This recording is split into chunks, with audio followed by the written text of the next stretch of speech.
Rahat Ali hospital کے زچہ بچہ ward کے باہر بڑی بے چینی سے کھڑے تھے۔ ان کی زندگی میں بہار آنے والی تھی اور انہیں اس بہار کا بے صبری سے انتظار تھا۔ الٹرا ساؤنڈ کے ذریعے انہیں پہلے ہی پتا تھا کہ آنے والا کوئی فرشتہ نہیں بلکہ ننھی پری ہوگی، مگر وہ خوش تھے، بہت خوش۔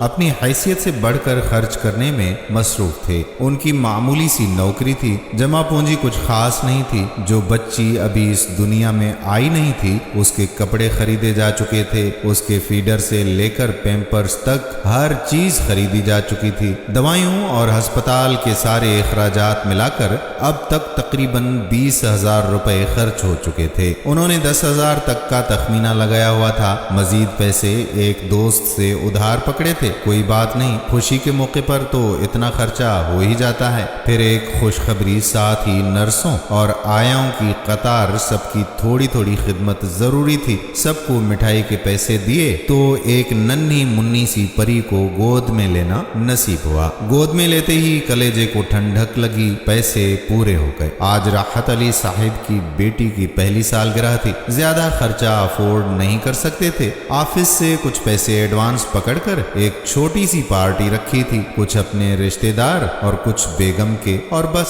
اس وقت وہ کھلونوں کی دکان میں کھلونے دیکھنے میں مصروف تھے۔ محدود پیسوں میں انتخاب اور بھی مشکل ہو جاتا ہے۔ کم قیمت کے کھلونے ان کو پسند نہیں آ رہے تھے، جو پسند آ رہے تھے وہ تو مہنگے بھی بہت تھے۔ ایک پنک کلر کی گڑیا پہ ان کی نگاہیں ٹک گئیں۔ میری بیٹی کو یہ بہت پیاری لگے گی، تھوڑی مہنگی تھی مگر بہت پیاری تھی۔ 1 سال کی سارہ پنک کلر کے فراق میں اپنی سالگرہ پہ یہ بالکل پری لگ رہی تھی۔ پنک کلر کی گڑیا دیکھ کر اس کا چہرہ دمک اٹھا اور راحت علی صاحب کے پیسے پورے ہو گئے۔ سارہ 4 سال کی ہو چکی تھی۔ اس کی عمر کی تمام بچیوں نے اسکول جانا شروع کر دیا تھا۔ وہ بھی فرمائش کرنے لگی تھی کہ بابا میرا یونیفارم کب لائیں گے؟ باپ بولا بیٹی آج ہی لا دوں گا، میری جان فکر نہ کرو۔ راحت صاحب اپنے دوست کی دکان پر چلے گئے۔ کچھ قرضہ درکار تھا، ان کا دوست ان کو مایوس کرنا نہیں چاہتا تھا، بعد میں وہ تھوڑا تھوڑا کر کے چکا دیتے۔ اگلی صبح ان کی پیاری بیٹی نئے یونیفارم اور نئی کتابوں کے ساتھ اسکول جا رہی تھی۔ سارہ بہت خوش تھی۔ راحت علی صاحب کے چہرے پر بھی مسکراہٹ تھی، ان کے پیسے پورے ہو گئے تھے۔ ہر سال نئے اخراجات، ہر سال نئی کتابیں، پھر سارہ کی ننھی منی خوشیاں پوری کرنے کے لیے اضافی اخراجات، گھر کے دیگر اخراجات اس کے علاوہ تھے۔ مگر راحت علی صاحب اپنی بیٹی کی خوشی دیکھ کر اپنی ہر مجبوری اور غربت بھول جایا کرتے تھے۔ منازل پہ منازل طے کرتے سارہ آج کالج پہنچ چکی تھی۔ اب آپ کی سارہ کو محبت ہو گئی ہے۔ بیگم کے جملے نے راحت علی صاحب کو چونکا دیا۔ بچیاں کتنی جلدی بڑی ہو جاتی ہیں، کون ہے وہ؟ انہوں نے پوچھا تو بیگم نے بتایا کہ غلام مصطفیٰ کا بیٹا احسن اس کے کالج میں ساتھ پڑھتا ہے۔ بیگم نے نام بتایا اور راحت علی صاحب کے قدموں تلے جیسے زمین ہی نکل گئی۔ غلام مصطفیٰ ان کے محلے کا سب سے بدنام شخص تو ہے۔ پرائز بانڈ کی پرچیوں کے حرام کاروبار سے پلنے والا یہ شخص آج دنیا میں ایک مقام حاصل کر چکا تھا۔ راحت علی نے اپنی بیگم سے کہا کہ سارہ کو پیار سے سمجھا دو، مجھے یہ رشتہ منظور نہیں ہے۔ خیر،